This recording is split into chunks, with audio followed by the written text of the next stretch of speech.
আসসালামু আলাইকুম। আশা করি সকলে ভালো আছেন। তো এটা ছিল আমাদের ম্যানেজারির দায়িত্ব গ্রহণ করার পর ১ম বাজার। অনেক সদস্যই হলে এখন উপস্থিত নেই। সেজন্যে টাকার পরিমাণ কম ছিল। আমরা বরাবর বাজার করার জন্যে গিয়ে থাকি নবীনগর বাসস্ট্যান্ড, হাজী মোড় বাজারে যাই। আজকেও সেখানেই যাচ্ছি। সকাল থেকে প্রচুর বৃষ্টি ছিল, সেই জন্যে বাজার করতে অনেকটাই দেরি হয়ে গেছে আমাদের। যারা বাজার করে তারা অবশ্য জানে যে বৃষ্টির মধ্যে বাজার করাটা কতটা কঠিন কাজ। দেখা যাক আজকে বাজারের অবস্থা কেমন।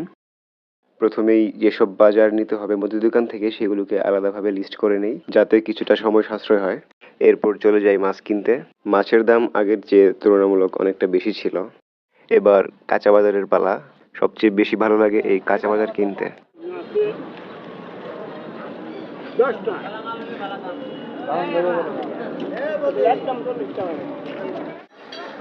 আমাদের সকল জিনিস এখানে রেডি আছে, এখন আমরা চলে যাব।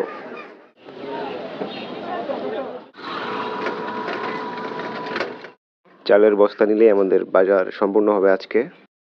আজকের মতো আমাদের এই ছোট্ট বাজার শেষ। সবাই ভালো থাকবেন, বেশি বেশি বাজার করবেন। আল্লাহ হাফেজ।